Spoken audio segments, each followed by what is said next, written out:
પાકિસ્તાનમાં ક્વેટાથી તાફતાન જતા સૈન્ય કાફલા પર રવિવારે મોટો આતંકી હુમલો કરાયો છે. આ હુમલામાં 7 સૈનિકો મોત જ્યારે 21 ઇજાગ્રસ્ત થયાની માહિતી મળી છે. પણ બ્લુચ લિબરેશન આર્મી એટલે કે BLA દ્વારા 90 પાકિસ્તાની સૈનિકોને મોતને ઘાટ ઉતારી દેવાનો દાવો કરાયો છે. તો બુલિચ લિબરેશન આર્મીએ પાકિસ્તાની સૈન્યના કાફલા પર થયેલા આ હુમલાની જવાબદારી સ્વીકારી લીધી છે. તો જણાવવામાં આવી રહ્યું છે કે આ હુમલો ક્વેટાથી 150 કિલોમીટર દૂર નૌસેનામાં થવા પામ્યો હતો. આ હુમલા બાદ સૈન્યને વિસ્તારમાં હેલિકોપ્ટર અને ડ્રોન તૈનાત કરવાની ફરજ પડી હતી. તો ઉલ્લેખનીય છે કે થોડા દિવસો પહેલા જ BLA દ્વારા પાકિસ્તાની જાફર એક્સપ્રેસને હાઇજેક કરી લીધી હતી અને આ ઘટનામાં અનેક દિવસોના ઘટનાક્રમ બાદ BLA દ્વારા 214 થી વધુ પાકિસ્તાની સૈનિકોને મોતને ઘાટ ઉતાર્યા હતા. ત્યારે ફરી એકવાર પાકિસ્તાની સૈન્ય પર BLA દ્વારા આત્મઘાતી હુમલો કરવામાં આવ્યો છે.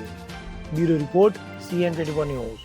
હવે જુઓ દેશ દુનિયાની તમામ ખબરો તમારી આંગળીના ટેરવે.